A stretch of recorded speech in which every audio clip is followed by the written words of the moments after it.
Hello, everyone. It's Frank, and we're about to dive into the essential knowledge for your Texas CDL test study guide. Getting your commercial driver's license in the Lone Star State requires a solid understanding of both general safety practices and specific Texas regulations. Let's get started. What is the most important reason for doing a vehicle inspection? To ensure the vehicle is safe to operate. A thorough inspection is your first line of defense against breakdowns and accidents. On to the next one. How many different states' CDLs can you legally hold simultaneously? 1. You are only allowed to have one CDL at a time, regardless of how many states you drive in. What's after this? What is the minimum tread depth for front tires on a commercial vehicle? 4/30". Steering axle tires have a stricter tread depth requirement for safety. Moving on, what is the minimum tread depth for all tires on a commercial vehicle other than the front tires? 2/30". All other tires have this minimum requirement to maintain adequate traction. So what's next? What three types of emergency equipment must you have in your commercial vehicle? Fire extinguisher, spare electrical fuses, and 3 reflective warning triangles.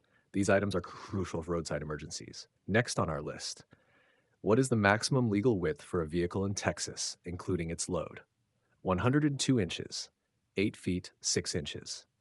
Vehicles wider than this generally require special permits. Okay, what's after this? In Texas, a load on a truck may not extend over the rear of the vehicle more than how many feet? 4 feet. Any extension beyond this typically requires specific markings or permits. Let's move on. When driving a commercial vehicle, how far ahead should you look? 12 to 15 seconds. This allows you sufficient time to anticipate hazards and react safely. What about this next one? What are the two main things to look for ahead while driving? Traffic and road conditions. Always be scanning the environment for changes. On to the next question. When stopped on a divided highway in Texas, where should your warning devices, reflective triangles, be placed? 10 feet, 100 feet, and 200 feet toward approaching traffic. This placement ensures adequate warning for oncoming drivers. Moving forward, what is the total stopping distance made up of? Perception distance plus reaction distance plus braking distance. Understanding these components is key to knowing your stopping capability. Let's consider the next one. If you double your speed, how much will your stopping distance increase? 4 times. Speed has a squared effect on stopping distance. And the next point. What is black ice? A thin layer of ice on the road that you can see the road through. It's dangerous because it's almost invisible. What's next? How do you find out how many seconds of following distance you have? Wait until a vehicle passes a shadow or landmark and count the seconds until you pass it. This is a simple way to maintain a safe following distance. Moving on to this. What is the minimum number of tie downs required for a 20-foot load? 4 tie downs.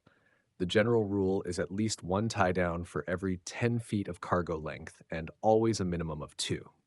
For a 20-foot load, you'd need at least 2 for every 10 feet, so 4. All right, let's see. What is communicating in safe driving? Signaling your intentions to other motorists. Using your lights and signals effectively prevents surprises. What's after this? What is true about blind spots on commercial vehicles? All trucks have blind spots which mirrors cannot cover.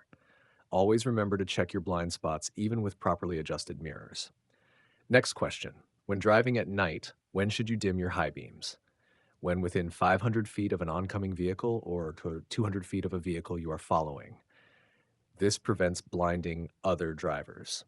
Let's get to this one. What is controlled braking? Squeezing brakes firmly without locking them up.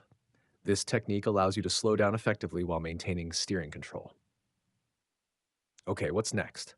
What is stab braking? Applying full brake pressure until the wheels lock, then releasing until they roll and repeating. This is an emergency braking technique used on vehicles without ABS. Moving on. If an oncoming driver drifts into your lane, what is often the best emergency steering action? Move to your right.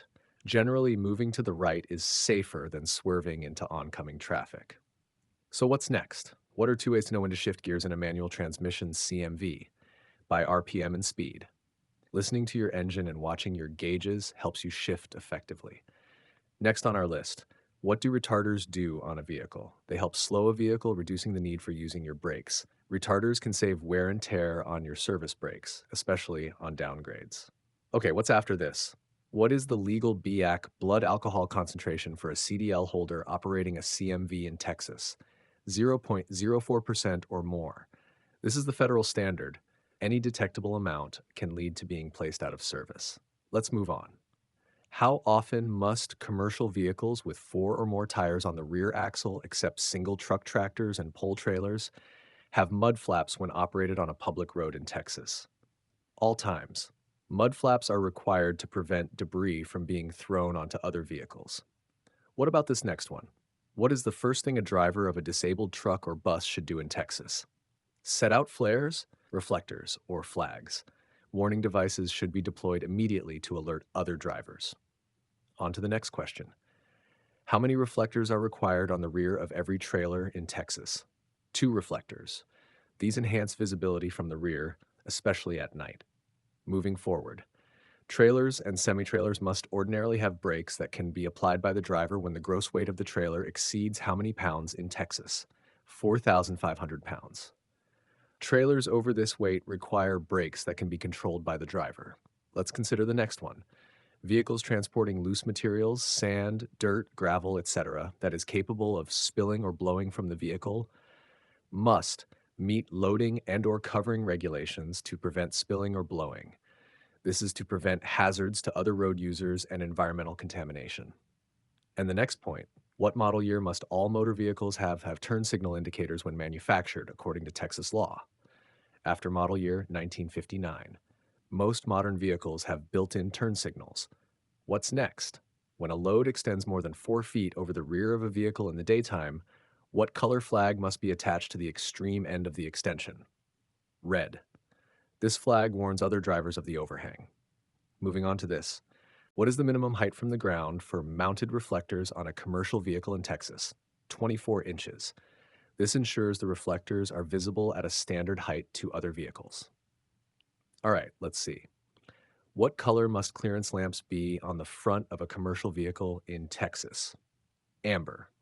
Front-mounted clearance lamps are amber, while rear-mounted are red. What's after this? When backing a large truck, what is the best practice? Have someone guide you. Use a helper. A helper can provide crucial visibility and direction, reducing the risk of accidents. Next question. When turning right with a long vehicle or combination truck trailer, if it is impossible to stay in the proper lane, what should you do? Approach the corner about 4 feet from the curb, then complete the turn in the center of the street entered. This button hook turn allows you to maneuver the long vehicle safely without hitting the curb or crossing lanes unnecessarily. Let's get to this one. What is the maximum speed limit for a taxi cab on numbered U.S. or state highways in the daytime in Texas? 70 mph per hour. Texas sets general maximum speed limits, and specific vehicle types or conditions may have lower limits. Okay, what's next? What is the maximum overall length for a single vehicle other than a truck-trailer combination in Texas? 45 feet. Different vehicle types have varying length restrictions. Moving on, what is the maximum length for a combination vehicle, truck-trailer in Texas, unless specifically permitted otherwise? 65 feet. Combination vehicles have specific overall length limits. So what's next? If you are towing another vehicle, what is the maximum allowed length for the tow connection in Texas? 15 feet. The tow connection length is regulated for safety. Next on our list, what is the purpose of air tanks in an air brake system? To store compressed air for the brakes. Air tanks are essential reservoirs for the air brake system. Okay, what's after this? All vehicles with air brakes must have what kind of warning signal? A low air pressure warning signal. This alert tells you if your air pressure drops to a dangerous level. Let's move on. What are spring brakes used for in a commercial vehicle? Emergency brakes and parking brakes. Spring brakes apply automatically if air pressure is lost, providing a fail-safe. What about this next one? How do you test hydraulic brakes for leaks? Pump the brake pedal 3 times, then apply firm pressure for 5 seconds. The pedal should not move. If the pedal sinks, you likely have a leak. On to the next question. When transporting cargo, how often must you inspect the securement of your cargo in Texas? within the first 25 miles of a trip and every 150 miles or every 3 hours afterwards. Regular cargo inspections are critical to prevent shifting loads. Moving forward, what is the primary reason for covering cargo on an open bed? To protect people from spilled cargo and to protect the cargo from weather. Covers prevent debris from flying off and protect the cargo itself.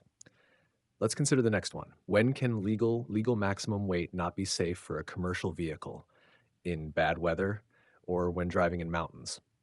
Legal limits are maximums, but conditions may require you to carry less. And the next point, what should you check before transporting a sealed load? That you don't exceed gross weight and axle weight limits. Even if you can't see the cargo, you are responsible for its weight. What's next? Why is it better to back towards the driver's side? You can see better. Visibility is improved when backing towards the side you are sitting on. Moving on to this. If stopped on a hill, how can you start moving without rolling backward? Partly engage the clutch before taking your right foot off the brake or use the parking brake. This technique is vital for maintaining control on inclines. All right, let's see. How can you determine if your vehicle is equipped with an anti-lock braking system? ABS. Check the certification label for the date of manufacture or look for an ABS dashboard light. An ABS light will typically illuminate during startup or if there's a fault. That wraps up our detailed study guide for the Texas CDL test. Keep reviewing these crucial points to ensure you're fully prepared for safe and compliant operation of commercial vehicles in Texas. Good luck on your test.